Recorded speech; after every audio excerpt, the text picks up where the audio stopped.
Rat Fitty 44. Rat Fitty 44.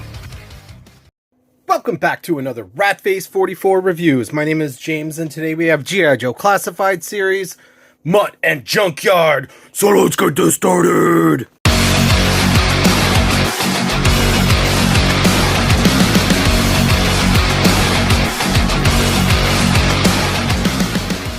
Before we get this started, big shout out to DJC Collectibles. Link will be in the description below. So before we look at Mutt and Junkyard here, let's take a look at the packaging and the artwork. Awesome artwork on this packaging for sure, 100%. Check out Mutt right here. He looks pretty pissed, and so is Junkyard. Junkyard is freaking just growling like hell. Triumphant return of the plastic packaging here with a nice window here, so you can see all the accessories. Mutt and Junkyard. Yes, Junkyard is the dog. You can see all the accessories. Really nice artwork, like I was saying. G.I. Joe logo, Hasbro logo. And on the back of the packaging, there is a nice piece of artwork here. Looks like a digital render of some sort with a nice kind of... looks like a kind of painted background, maybe? It could be digital. I'm not sure. It's hard to tell. And they're in action. Freaking cool. Junkyard is jumping up. Mutt is holding his machine gun, ready to fire. Again, they look like they're in a jungle. That's really cool. There's some zoom in aspects of the action figure. There is Mutt's face. You got some of his rounds here, most likely on his harness or tactical vest. And here is the alternate head for Junkyard here. Boring stuff on the bottom. Really small attribute. And on this side of the packaging, there is a nice piece of artwork of Mutt and Junkyard. Hasbro has uniformed the artwork, same style so far on all the new Joes. Number 113 in the line. This side of the packaging, same artwork. Got a little bit bigger attributes here that you can actually see, and QR code. And you got a nice window packaging on the top so the light can go right through. So let's get Mutt and Junkyard out of its packaging. So I have backup trusty scalpel here. Let's go in from the bottom. Shout out to my friend Luke, who hooked me up with an advanced copy of this. I'm still waiting for DJC Collectibles version to come in.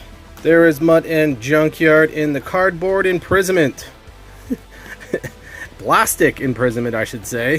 Very cool. Comes in this plastic tray. Old school style. There is a nice G.I. Joe logo in the background.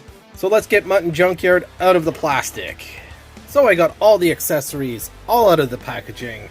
I'd like to say that it was a pain in the butt to get them all out.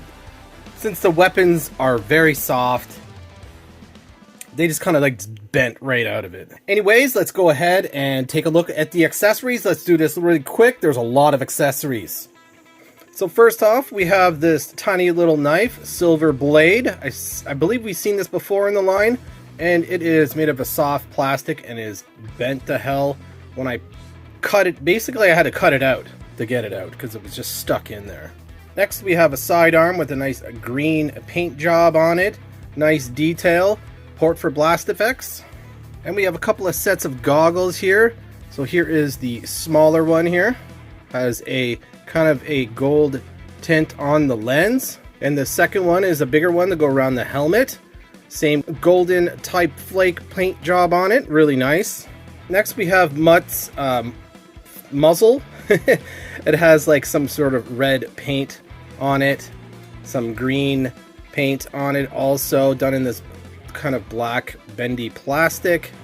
So I brought the camera down so we could take a look at the hands. So first off, we have this pointy hand, has a brown kind of paint application on the back of the hand. Very cool details. We got a fisted hand, same type of paint job.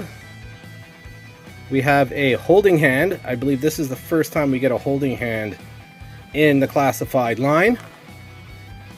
And next we have an open hand. Very cool, karate chop hand. And next we have another type of holding hand, kind of cup hand. I believe this is the first time we had this in the line also. And here's the other fisted hand, or should I say, I think this is a trigger finger hand. awesome. I think it's the most hands we ever had in the classified line, which is awesome.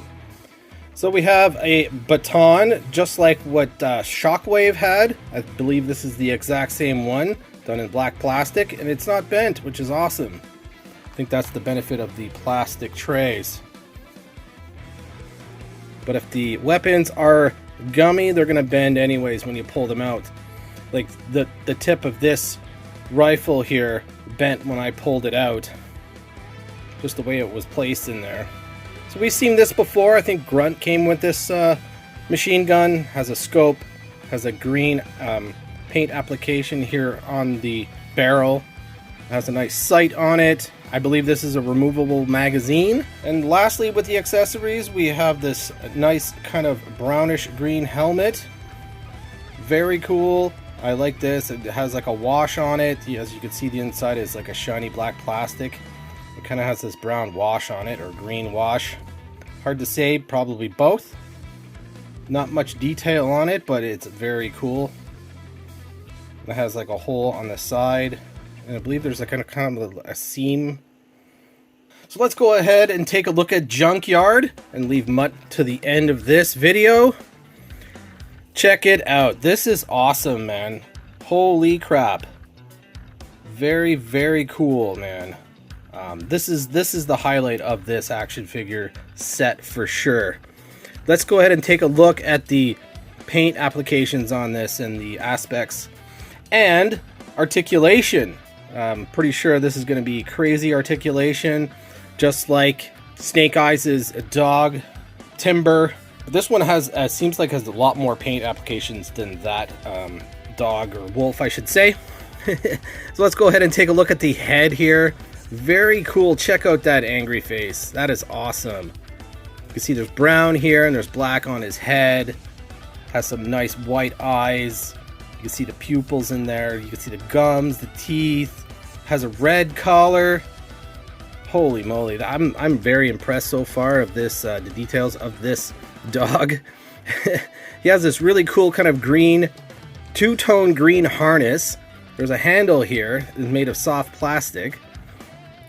This is, unfortunately, it's not removable. Would have been really cool if it was. That would have probably put the cherry on the cake on the top, just to have this removable. Definitely would have been top notch, 100%, no issues. So he is made of a softer plastic. As you can see, I can move his legs from side to side. Let's go over some articulation. Did I mention he has a red and studded collar here? This is really cool. Brings it all out. So he's really muscly. So he has these elbows, bends like that, not too much. It's very kind of stiff. Has kind of I guess wrists or whatever. They go all over. The paws move. It has a rocker on it. Back, legs, same type of deal. Rockers, elbows, I should say. Does dog have elbows, knees? Little tiny little tail there. Check out the details on the fur. It's very slight, but there is fur detail on here. Very cool looking. And let's take a look at the alternate head of Junkyard here. This is kind of the tongue sticking out. And it looks better than the promo test shot that I saw. You can see that the tongue is almost the same color as the gum, so it kind of blends in if you don't see. Very cute face. So let's go ahead and take a look at Mutt here. Awesome. Again, homage to the vintage. And guess what? We'll have a vintage comparison. I have this figure complete, so we'll have all the accessories to compare to. So let's go ahead and take a closer look at the head sculpt. He is pissed. I wish there was a alternate head for Mutt. Would have been really cool. That would have taken the cake.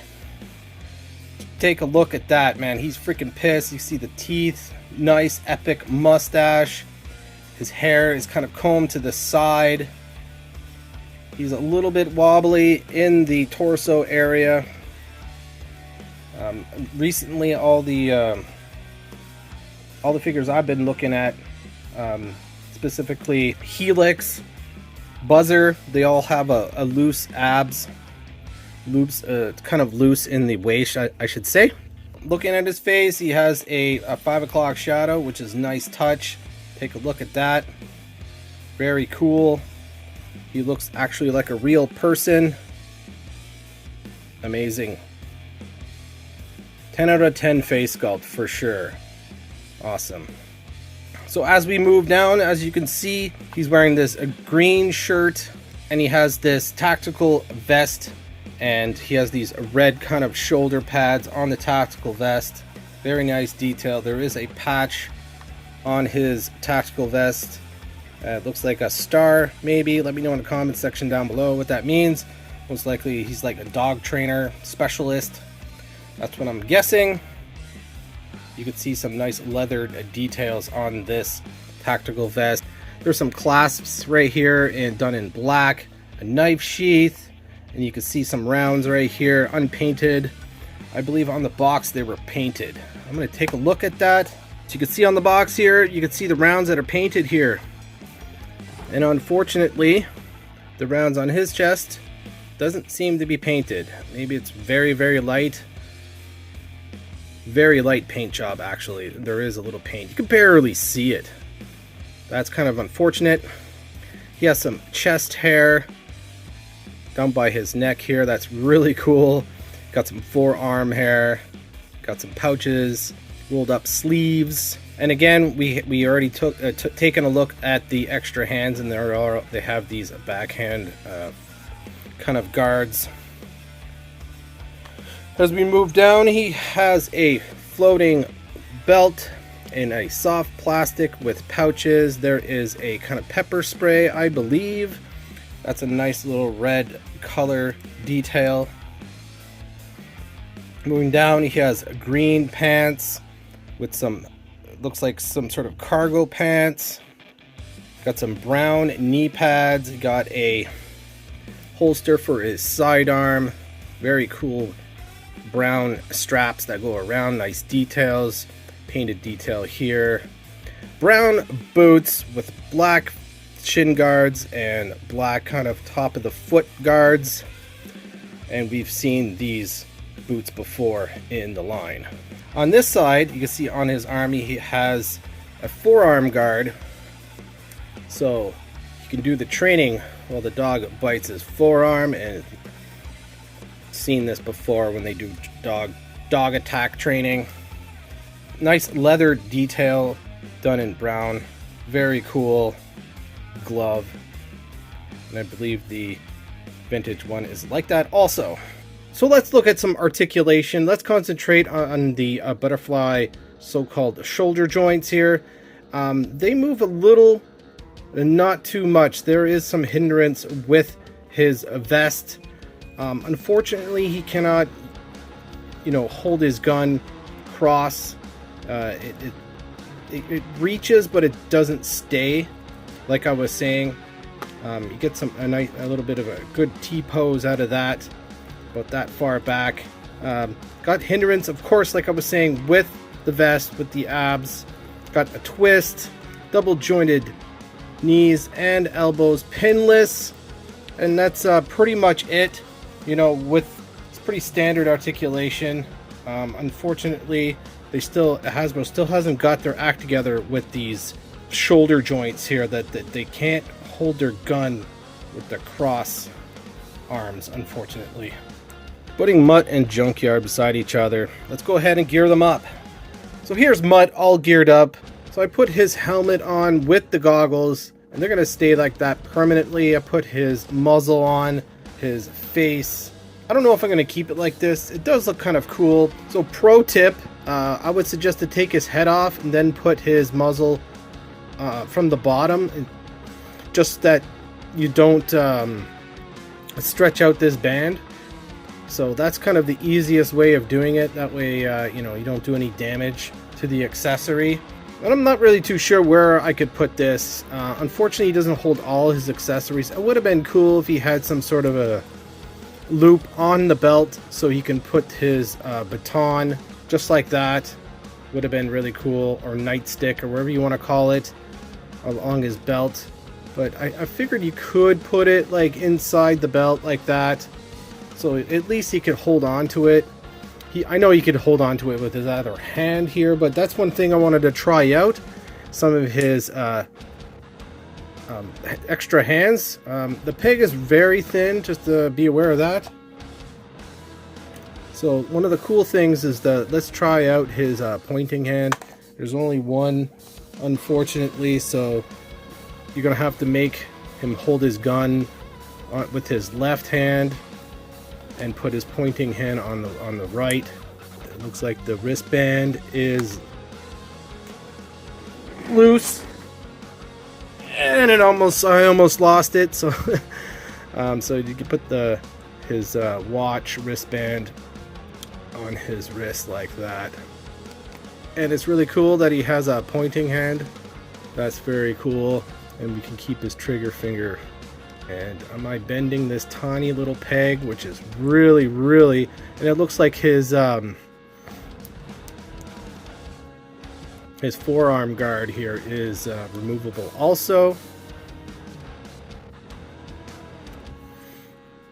So there he is, has his pointy hand, and we could put him as a lefty, I guess, with his rifle, because I want him to hold all of his weapons.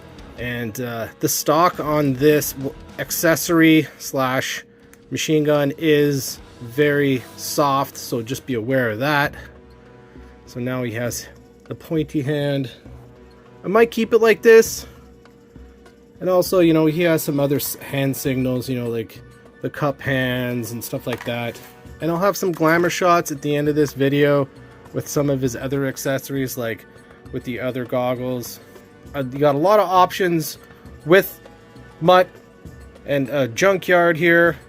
I put his docile face on here, or his cutesy tongue hanging out face. And there's one thing I didn't mention when I was doing the articulation. He does have some neck movement.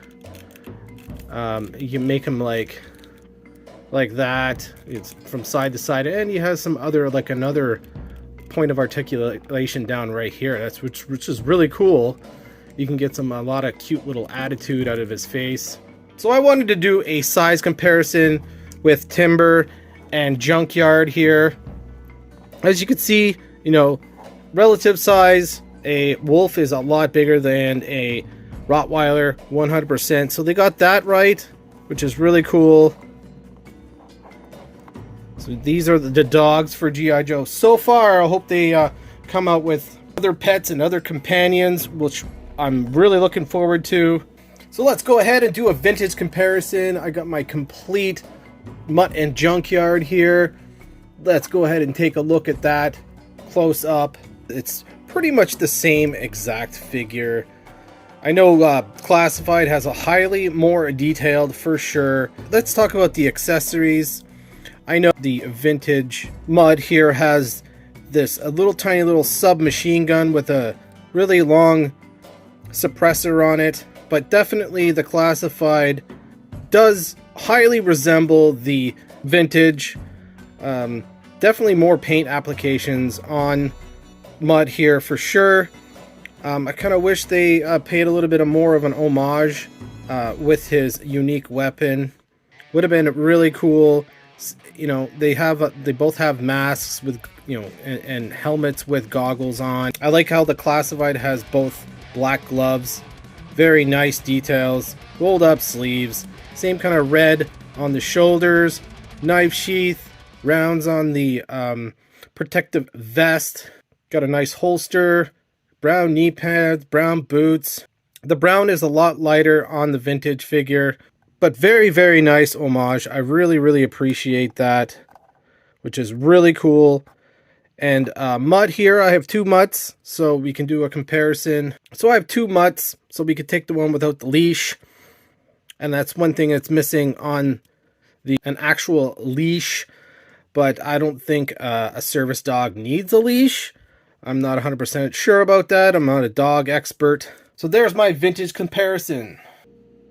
See, here's a little quick side comparison with Hawk and Duke. As you can see, that Mutt here is a lot shorter than these two action figures, which is very surprising. So there you have it, guys. There is my review of Mutt and Junkyard. I hope you enjoyed it. Thank you very much for watching. Yo Joe and Cobra!